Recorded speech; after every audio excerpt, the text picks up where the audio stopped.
Olá pessoal, tudo bem?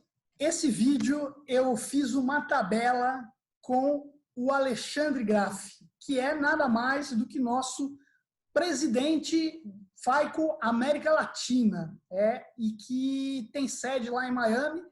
O Graff é o responsável por toda a parte comercial da FAICO, né? E em todo o mercado América Latina, Caribe, né? América do Sul e todos os países que fazem parte. Eu bati um papo com ele, a gente falou um pouquinho sobre a FAICO, né? Sobre nossas soluções, sobre como é que a FAICO tem vivido nesse momento de Covid-19, né? Sobre o webinar que a gente tem feito, um evento virtual que a gente tem citado aí como sendo o nosso FAICO World, que é o grande evento da FAICO, né? Mas esse evento virtual acaba sendo tão grande quanto o FAICO World, que é um evento presencial. E falamos aí sobre algumas outras coisas, sobre a Covid, sobre o momento e principalmente que isso tudo vai passar. Então, esse vídeo ficou muito legal, mais um aí do canal, assista aí, deixa seu like depois, seu comentário, grande abraço. Vamos ver.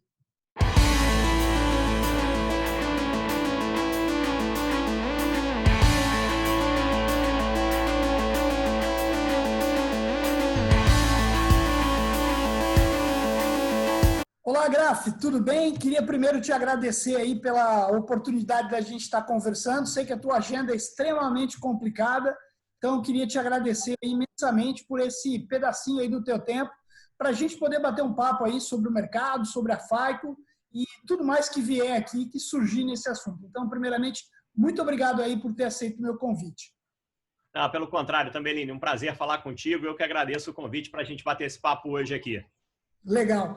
Para a gente começar, Graff, acho que a gente está vivendo um momento aí que a gente nunca antes viveu, né, nesse mundo, né? Não é só uma questão Brasil.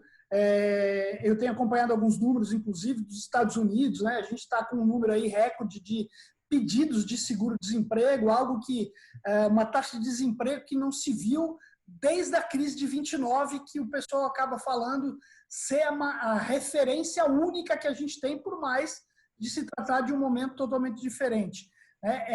E nesse momento, né, as empresas estão mudando a forma de trabalhar. Conta um pouquinho para a gente como é que a FAICO está vendo esse momento, né, a preocupação da FAICO, inclusive, para os funcionários. Eu me incluo nisso e me sinto muito privilegiado de fazer parte da FAICO nesse momento aí, de toda a segurança. Mas conta um pouquinho para a gente, para todo mundo saber um pouquinho o que a FAICO tem feito nesse momento, tanto com relação aos clientes, com relação também aos funcionários. Bom, vamos lá. São alguns pontos importantes que você comentou aí na sua pergunta, né? Primeiro, realmente é um momento de incerteza que a gente nunca passou na vida e, como você colocou, talvez mais se assemelhe à crise econômica de 29. Só que a diferença para a crise econômica de 29 é que agora a gente está falando de uma crise que basicamente ela começa pela saúde.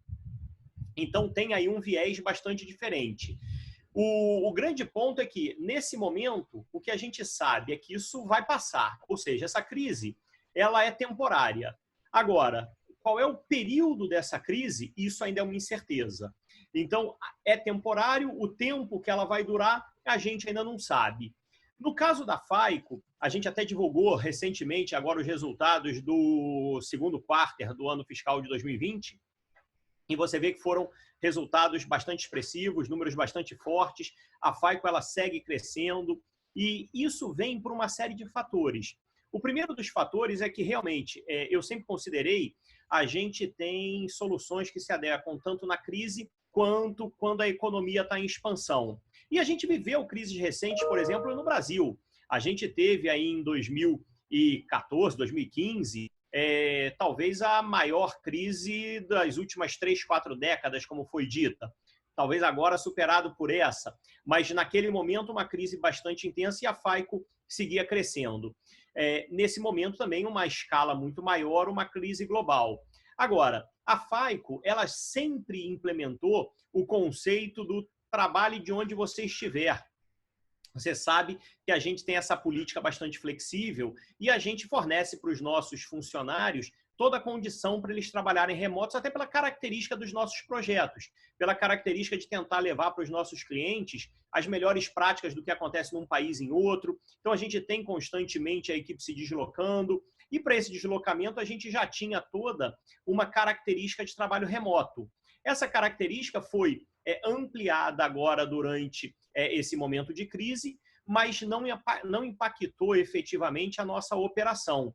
Eu tenho ouvido de muitos de vocês que, na verdade, nunca trabalhou tanto como agora, por várias questões. Antes a gente tinha o tempo que ficava dentro do avião, ali alguns trabalhavam, outros relaxavam, mas tinha o tempo no hotel, enfim. Agora está todo mundo trabalhando o tempo inteiro, que a gente aproveita esse próprio tempo que antes era mais improdutivo de deslocamento e uma série de reuniões remotas, de eventos. A gente vem mantendo contato com todos os nossos clientes, a gente vem conversando com novas empresas. Então, efetivamente, para a FAICO tem sido um momento de muita atividade.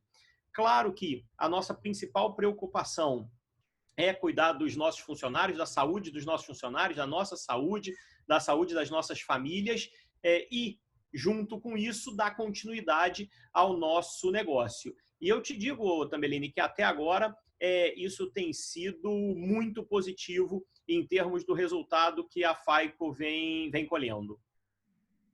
Legal. E eu estava acostumado, né, a viver nesse mundo de home office, né, mas eu confesso que eu mesmo, por mais que estava nessa situação, o momento é um momento que a gente está trabalhando muito mesmo, né? E eu acho que a gente está... E eu percebo, né, nesse momento, por exemplo, a gente teve uma situação onde a gente criou, né, uma ideia de consultoria para suportar os clientes nesse momento de Covid.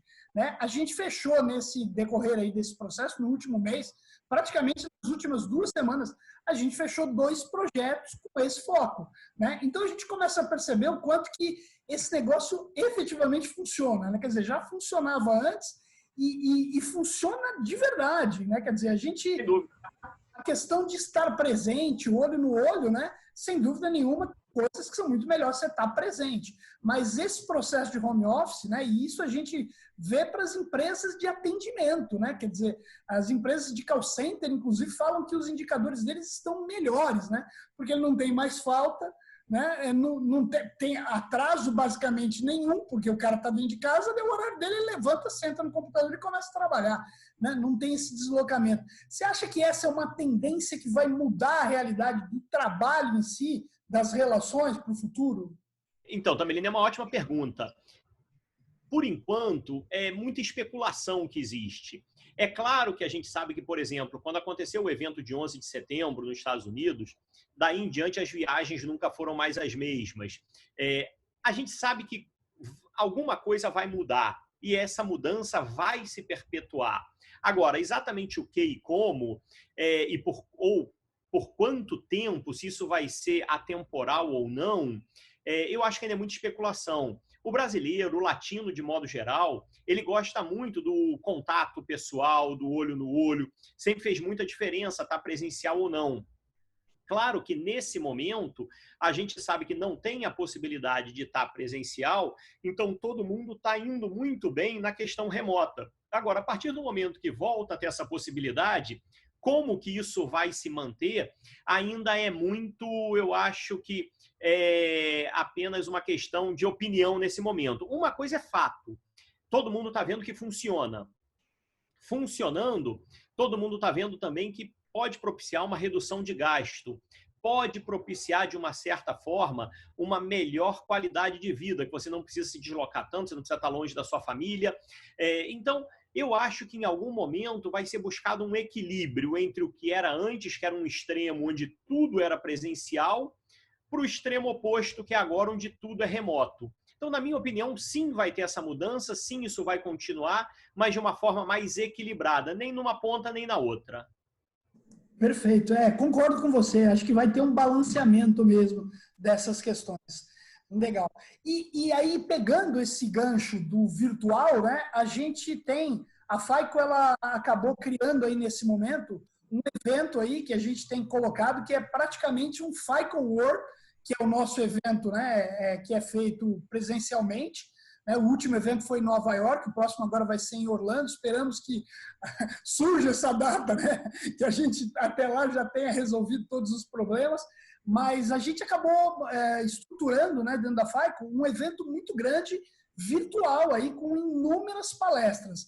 Como é que você tem percebido isso, a aderência disso, os feedbacks que a gente tem tido dos clientes? Fala um pouquinho dessa questão para a gente, Graf. Bom, vamos lá. Algumas questões muito interessantes. Você comentou do nosso FICO World. O FICO World é o maior evento que a FICO tem em todo o mundo. No ano passado, a gente teve a oportunidade de estar reunido com clientes de vários países em Nova York. Você colocou, por enquanto, sim, tudo mantido para o próximo ano, em abril, em Orlando, onde vai ser a nossa próxima edição. E esse evento virtual que está acontecendo nesse momento, começou em final de abril, vai até o final de maio, é um evento onde a gente está levando para o mercado a experiência da FICO e de outros especialistas exatamente em como lidar com situações adversas. Então, a gente já teve uma série de keynote speakers, vindo inclusive de analistas de indústrias. A gente vai ter o nosso presidente mundial, junto com o presidente mundial da Equifax, falando em como foi superada a crise de 2008, em como foi superada a crise de 2001. Então, efetivamente, como que as pessoas e as empresas lidaram com crises no passado, como que estão vendo as crises nesse momento e como você pode utilizar o expertise que a FICO tem no mercado para ter um diferencial competitivo e para atender bem a população nesse momento. Eu acho que uma coisa que é muito importante de destacar é que se tem uma coisa que a gente sabe que mudou nesse momento é o comportamento do consumidor. E ninguém entende melhor como analisar o comportamento do consumidor que a FICO. A FICO é uma empresa com mais de 6 décadas de tradição e com esse viés, o viés de tomada de decisão com base em grande volume de informações e com base em analisar o comportamento dos consumidores para diversas áreas. E isso, então, é o que a gente vem passando para os nossos clientes. A gente vem trabalhando várias oportunidades, vários projetos de como se comunicar bem com a população nesse momento, como se comunicar com o consumidor. Porque, de novo, como você tem uma mudança de comportamento, o jeito que você chegava no seu público-alvo pode ser totalmente diferente do jeito que você chega nesse momento e que você vai chegar no momento seguinte. E como que você trabalha isso? Então, esse evento virtual da FICO, a gente tem milhares de pessoas acho que são mais de 70 ou 80 países no mundo registrados. A presença tem sido fantástica. A gente também disponibiliza nesses eventos o que a gente chama de consultation, que é a possibilidade de um profissional que está atendendo o evento ter uma conversa 1 a 1 com um especialista sobre um determinado assunto, e a gente tem tido uma demanda muito grande por isso, exatamente para que as pessoas possam, nesse momento, estar buscando o máximo possível de informação de como fazer a continuidade do seu negócio, de como se preparar para esse momento pós reabertura da economia, que vai vir em algum momento. Nos Estados Unidos isso já começa a acontecer e a gente sabe que nos países da América Latina isso vai acontecer em breve. Então, é todo um movimento que a gente está fazendo em torno desse evento virtual para ajudar os nossos clientes nesse momento e no momento pós essa crise inicial. Legal. E você que ainda não teve conhecimento desse evento, eu vou deixar aqui no vídeo também o link para que você possa se inscrever. A gente está aí no comecinho de maio ainda, a gente vai ter aí uma série de webinars, discussões com diversos especialistas até o final do mês de maio, até o dia 22, eu acho, Graf, é isso? Acho que sim, também. Acho que até o dia 22 de maio tem uma série de eventos. Eu sei que nessa semana a gente está tendo aí 6 eventos em português, 6 eventos em espanhol. Então, os eventos eles acontecem em português, inglês e espanhol, que é bom para poder levar o conhecimento a todos. E, como você disse, o registro é bastante fácil.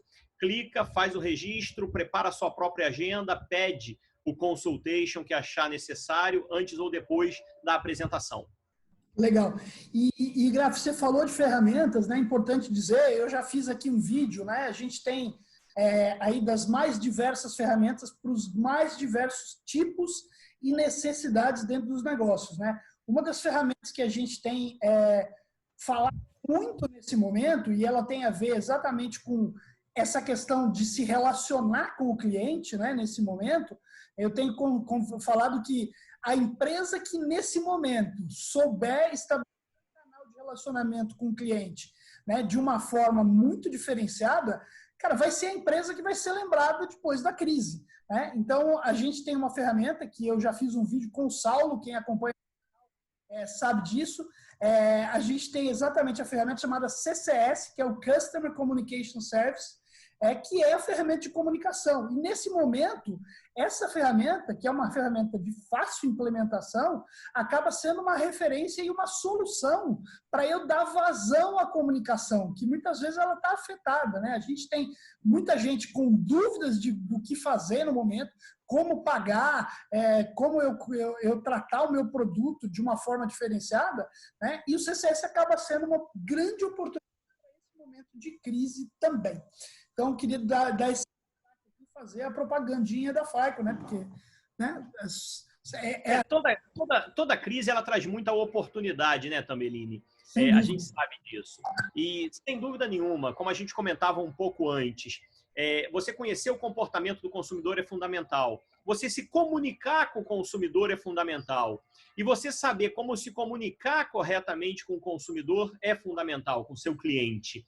E como você colocou, a FICO ela tem soluções que olham todo o ciclo de vida de uma instituição com o seu cliente.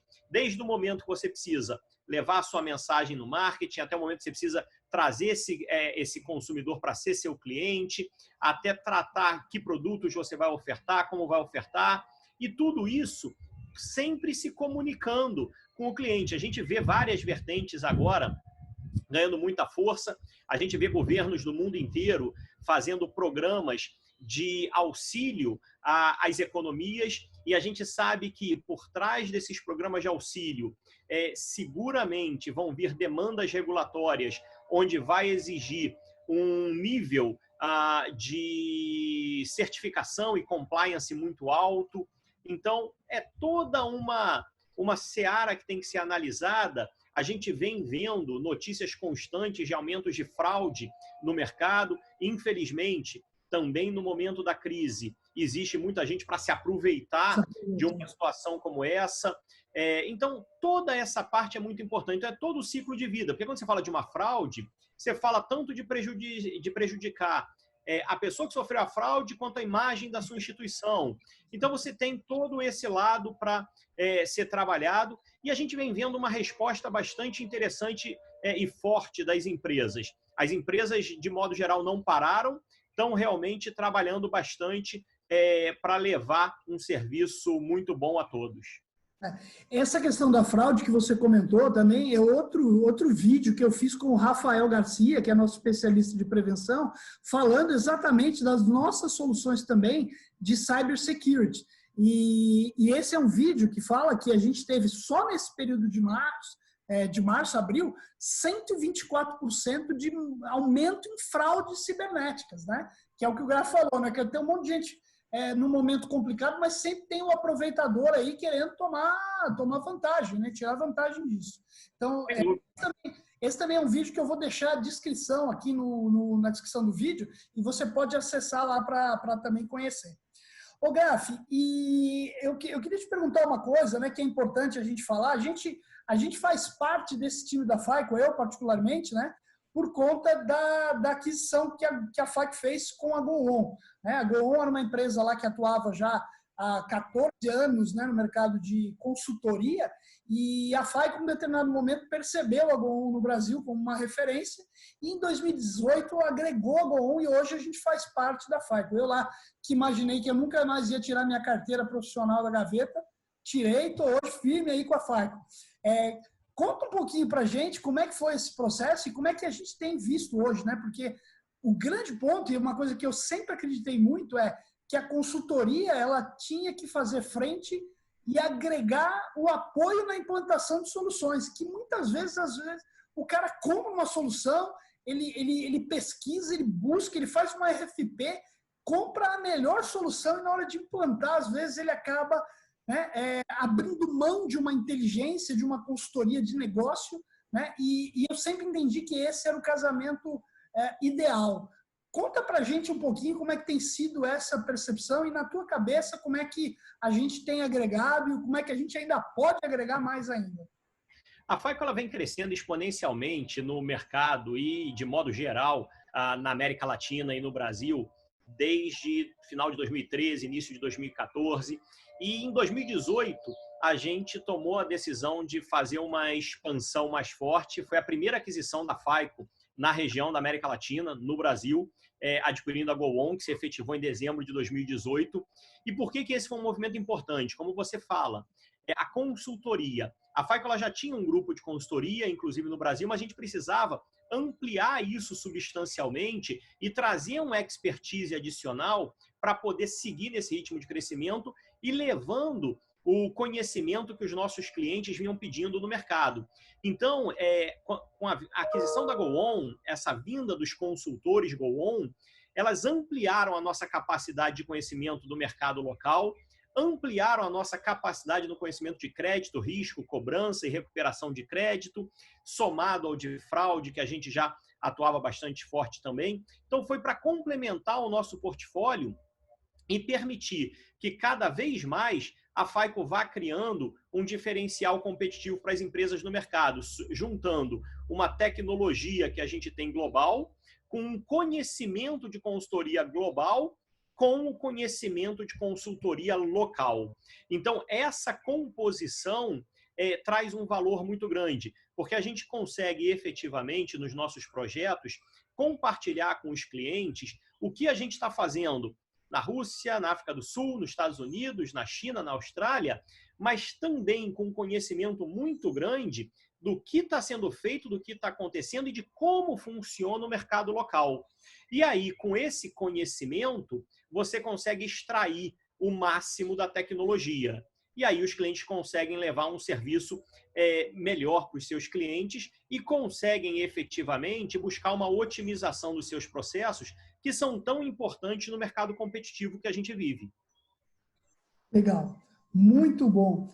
Graf, e o que você tem visto, né? E eu não sei se a gente poderia ter alguma visão específica no sentido de eu bati um papo muito legal com o Daniel Melo, né? Que é nosso consultor, advisor lá e está lá em Madrid. E foi muito legal porque a gente falou de muitas situações, né? Com relação ao próprio Covid, né? E numa parte do vídeo ele citou, ele falou: poxa, a gente estava começando a ter o Covid na China, a gente não tinha nenhum caso de Covid na África, cara, mas a gente começou a ter impactos na África por conta de desemprego que acabavam sendo gerados por conta da indústria de transformação que alimentava a China, né, no sentido de algum equipamento, alguma matéria-prima. Né? Então, esse mundo globalizado hoje, né, tem uma questão de, eu estou com um problema aqui, mas não é só o povo daqui que sofre, né, o povo de outras regiões. Como é que você tem percebido esse cenário do Covid-19 em relação a essa questão da globalização e dos impactos em cada uma das regiões? A questão da globalização, Tambellini, é o que muda, na verdade, o cenário do Covid-19 para outras epidemias que a gente teve no passado, como uma gripe espanhola, por exemplo. Se naquela época tivesse também voo para tudo que é lugar, como tem hoje, a questão teria sido muito mais grave do que foi. Do mesmo jeito que se hoje não se deslocasse, basicamente, provavelmente essa epidemia teria surgido e acabado na China. Então, a grande questão é que hoje, e até pelo que a gente estava comentando no início, a dinâmica do mundo de negócio, ela estava muito apoiada, efetivamente, em você ter uma operação global, viajar de um lado para o outro todo o tempo, e não tanto em operações remotas, como a gente vem fazendo hoje até essa entrevista aqui. Então, na verdade, essa questão da globalização, ela ajudou a acelerar e a disseminar, sem dúvida nenhuma, esse vírus, a criar essa pandemia global e, claro, que causa impacto no mundo inteiro, como a gente está vendo agora. A gente vem vendo países com menos casos, como uma Coreia do Sul, como uma Índia e alguns outros locais, países com mais casos, aqui o próprio Estados Unidos, sendo aí hoje o epicentro, o Brasil parece já como o país número 2 em termos de números de casos, e a grande verdade é que isso se espalhou muito rápido por essa globalização. E o que afeta um lado, afeta o outro. Tanto em termos de suprimento, muita coisa a gente sabe que hoje em dia vem da China, quanto em termos de o mundo inteiro olhando para a mesma necessidade, sejam máscaras, sejam respiradores, e características específicas de cada local. Eu tenho conversado com vocês que estão aí no Brasil, e eu sei que, por exemplo, aí vocês continuam tendo ainda acesso a todo tipo de produto. Aqui nos Estados Unidos, por exemplo, sumiu do supermercado uma série de produtos, material de limpeza, por exemplo, você não encontra no supermercado, é muito difícil. Então, varia aí a característica de um lugar para outro, mas a grande verdade é que foi aquilo que a gente comentou também no início desse bate-papo, que o problema hoje ainda é a incerteza do tempo indeterminado. Se todo mundo soubesse quando começa, quando termina, era muito mais simples. A gente sabe que realmente é um momento de incerteza e o grande problema é que a gente sabe que vai passar, a gente só não sabe quando. Então, enquanto ainda não sabe esse quando, se tem essa ansiedade que acaba levando também, às vezes, a uma falta de um produto, uma falta de alguma coisa que as pessoas precisam para ter na sua casa, de uma maneira que não seria necessário, se efetivamente todo mundo mantivesse a calma e conseguisse seguir aí a sua rotina normal. Mas eu não vejo nenhuma, vamos dizer, nenhuma grande diferença hoje em termos de existe alguma coisa acontecendo num local que vai acontecer em outro. Na verdade, a gente vê os governos tomando decisões que são muito difíceis, se deixa fechada, se reabre a economia. A gente vê estudos dizendo também o impacto das economias fechadas, a quantidade de morte que pode ser causada por causa disso, efetivamente, pelo crescimento da fome, gente sem trabalhar no mundo inteiro. Por outro lado, se reabre a economia, o impacto que isso pode ter na saúde da população. Então, são decisões muito difíceis que os governantes estão tomando e a gente sabe que cada um tem que fazer o seu papel. Todos nós, nesse momento, somos um agente muito importante no combate a essa pandemia, no sentido de seguir as orientações para que a gente possa efetivamente manter isso o mais controlado possível. Legal. Graf, acho que a gente agora caminhar aí para o encerramento, eu sempre, quando tenho conversado com o pessoal, tenho pedido para o pessoal deixar aí uma mensagem, né? Acho que a gente tenta sempre ter o otimismo, e você é um cara que eu aprendi a admirar pelo teu otimismo, né? De sempre olhar as coisas de uma forma positiva. Então, eu queria que você deixasse aí uma mensagem aí de encerramento e para que a gente possa concluir aí a conversa. Eu também, Lini, eu sou um otimista, eu vejo que tudo existe um lado bom na vida e, infelizmente, a gente vem passando por uma situação difícil, muita gente sofrendo, mas, como eu comentei antes, a gente tem que controlar a ansiedade, tem que ter paciência, tem que cuidar da família. Então, a mensagem que eu deixo é para que realmente todo mundo foque nesse momento em seguir as orientações que existem do governo, em cuidar da família, em aproveitar um pouco esse tempo que se tem com as famílias, coisa que às vezes faz tanta falta e a gente tanto reclama, que não consegue ter tempo para curtir nossa família, para estar em casa, para falar com os amigos. Por mais que agora seja remoto, mas todo mundo está nas suas casas, não está em viagem, às vezes fica mais fácil até de manter esse contato. Eu tenho tido diversas reuniões remotas com várias pessoas em vários fóruns diferentes, e isso é bastante interessante. E, de novo, manter a atitude positiva a todo mundo, isso é bastante importante, essa certeza de que isso vai passar o mais rápido possível, se Deus quiser, bastante rápido, e em algum momento, todo mundo vai estar junto fisicamente de novo. Mas enquanto não está junto fisicamente de novo, aproveitar o que a gente pode nesse momento. Família, estudo, e contato com as pessoas, algumas pessoas até que a gente já não via há algum tempo e agora a gente reencontra pelas redes sociais e tudo mais. Ótimo. E aí, reforçando uma coisa que eu sempre tenho falado também, você comentou, né? Eu acho que são nesses momentos de crise que a gente acaba sendo mais resiliente, achando mais alternativas, transformando as situações e saindo mais forte. E eu acho que, sem dúvida nenhuma, pelo tamanho dessa crise, tem tudo para que a gente saia muito mais forte daqui. Então, sem dúvida. E assim, a mensagem final, aproveitando, Eu sei que esse seu canal é aberto, é para o público em geral, mas você faz parte da FAICO e eu só tenho a agradecer a todos os funcionários da FAICO, o trabalho que todos têm feito. É um trabalho fantástico. A gente não tem nenhum tipo de interrupção nos nossos serviços, os nossos clientes continuam operando normalmente. Pelo contrário, a gente vem entregando novas soluções aos clientes nesse momento para atuar de uma maneira diferenciada nesse momento desafiador. Então, o meu muito obrigado a todos. Obrigado, Graf. E, inclusive, quantos funcionários hoje você tem hoje na América Latina? Hoje, na América Latina, a gente tem mais de 200 funcionários, Tabellini. Perguntei isso porque é o seguinte, você sabe que eu sempre faço a divulgação do vídeo e eu divulgo sempre nos canais da FAICO. Então, se esse vídeo aqui não tiver pelo menos 200 visualizações, eu vou achar que tem alguma coisa errada. Tá certo. Beleza, gente. Brincadeiras à parte, Graf. Muito obrigado. Acho que foi ótimo aí o bate-bola. Curta o canal aí, não deixe de se inscrever e até a próxima. Tem muito conteúdo aí programado para todo mundo. Mais uma vez, Graf, obrigado e até a próxima. Foi um prazer. Um abraço.